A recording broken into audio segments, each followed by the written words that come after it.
11 రోజుల దీక్ష తర్వాత మెట్లపై నడిచి స్వామివారి ఆశీర్వచనాలు తీసుకొని ఈ రోజున ఒక పిలిపిస్తున్నాను. భారతదేశ సమాజం కశ్మీర్ నుంచి కన్యాకుమారి దాకా పార్టీలకు అతీతంగా, ప్రాంతాలకు అతీతంగా ఒకే గొంతై, ఒకే గళమై వినిపించాలి. Today I'm going to give a Varahi declaration. I'm giving a call to the nation. Whoever attacks Sanatana Dharma from Kashmir to Kanyakumari, let us all raise our voice in unison, irrespective of parties, irrespective of linguistic differences, irrespective of regional, sub-regional differences. Let us all raise our concern. Let us all raise our voice as one Sanatani. Andike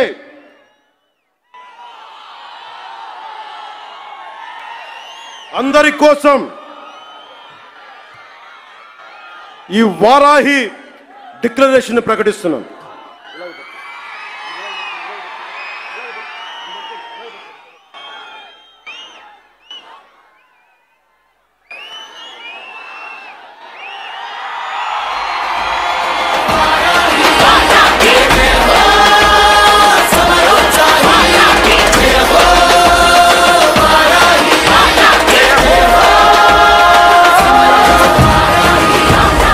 అభివృద్ధి, సంక్షేమం, ప్రజలకు ఎలా మేలు చేయాలి, ఏమేం promise చేశాం, వాటిని ఎలా నిలబెట్టుకోవాలి,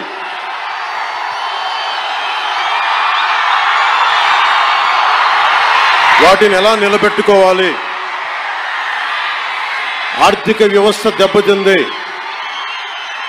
దాన్ని ఎలా నిలబెట్టాలి. గౌరవ ముఖ్యమంత్రి,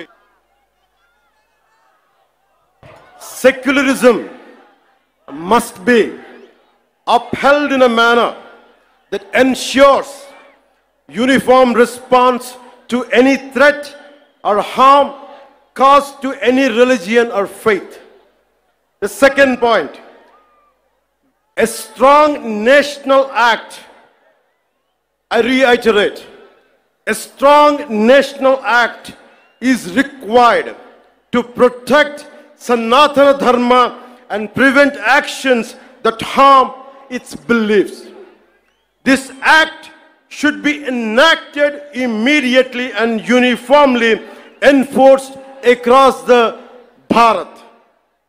A Sanatana Dharma Protection Board should be established at both the national and state level to oversee the implementation of this act.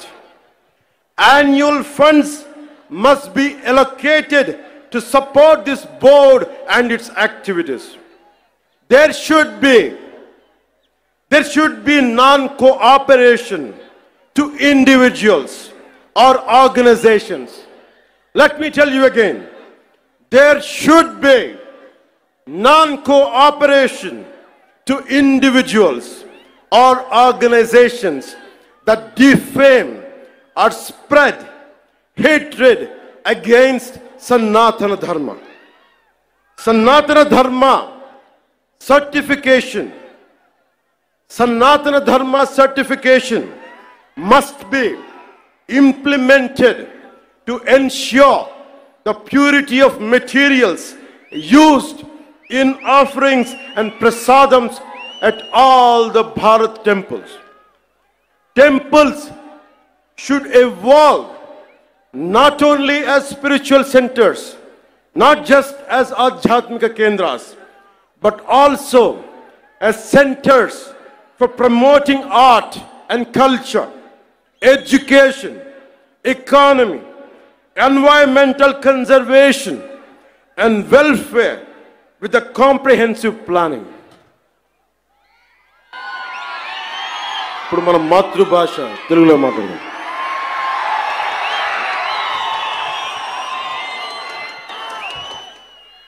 సనాతన ధర్మాన్ని త్రికరణ శుద్ధిగా ఆచరించే వ్యక్తిగా ఈ వారాహి డిక్లరేషన్ని వెంకటేశ్వరుడి పాదాల సాక్షిగా మీకు తెలియజేస్తున్నాను. ఏ మతానికి, ఏ ధర్మానికి భంగం వాటిల్లినా ఒకేలా స్పందించే విధంగా లౌకికవాదాన్ని పాటించాలి. సనాతన ధర్మ పరిరక్షణ కోసం అవిశ్వాసాలకు భంగం కలగజేసే చర్యలు అరికట్టడానికి దేశం మొత్తం అమలయ్యేలా ఒక బలమైన చట్టం అవసరం ఉంది. దానిని తక్షణమే తీసుకురావాలి. ఆ చట్టాన్ని అమలు చేసేలా జాతీయ, రాష్ట్ర స్థాయిల్లో సనాతన ధర్మ పరిరక్షణ బోర్డు ఏర్పాటు కావాలి. దానికి ప్రతి ఏటా నిధులు కేటాయింపబడాలి. ఆలయాలలో నిత్యం జరిగే నైవేద్యాలు, ప్రసాదాలలో వినియోగించే వస్తువుల స్వచ్ఛతని ధృవీకరించే విధానాన్ని తీసుకురావాలి. ఆలయాలు కేవలం ఆధ్యాత్మిక కేంద్రాలుగే కాదు, విద్యా కేంద్రాలుగా, కళా కేంద్రాలుగా, ఆర్థిక కేంద్రాలుగా, పర్యావరణ పరిరక్షణ కేంద్రాలుగా మరియు సంక్షేమ కేంద్రాలుగా కూడా పూర్తి స్థాయిలో రూపుదిద్దుకోవాలి. ఆ దిశగా ఒక ప్రణాళిక సిద్ధం చేయాలి.